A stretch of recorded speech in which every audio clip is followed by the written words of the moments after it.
Well, gripping testimony in the courtroom as the stepfather of 11-year-old Brandon Dominguez-Chavarria took the stand today. And thank you so much for joining us live at 6. I'm Trisha Keene. And I'm Abel Garcia. Brandon was shot and killed during a Henderson road rage incident just last month. And the man accused of killing Brandon was also back in front of a Henderson judge.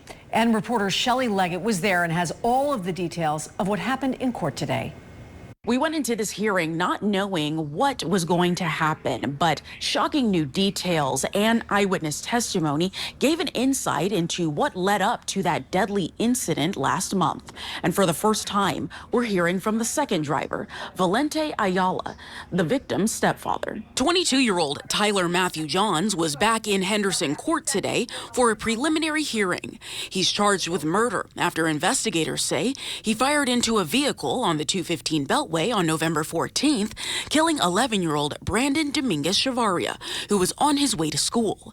During today's hearing, the judge was presented evidence and heard from several witnesses. Doyle Miller. All of a sudden, I heard pop, and I looked at my wife and I said, "That was a gunshot," and then I heard a crash. Russell Kleiss. Right past the Gibson off-ramp, that's when the two lanes were trying to merge.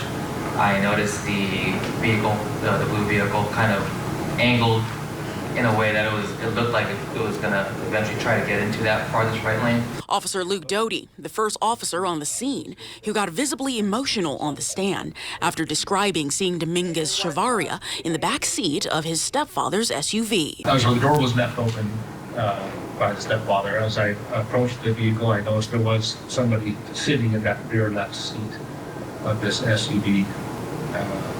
Can't call it color, it was dark color.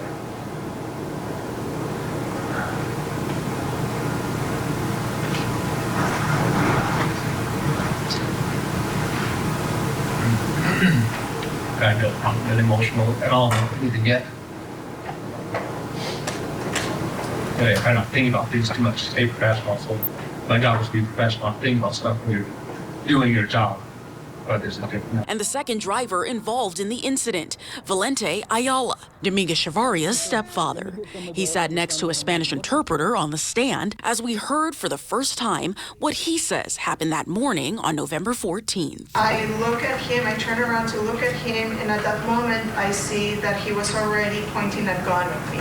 After hearing several hours of witness testimony, the judge found there was enough evidence to move forward with the case in district court. Johns is expected back in court on December 11th. Reporting from the newsroom, I'm Shelley Leggett.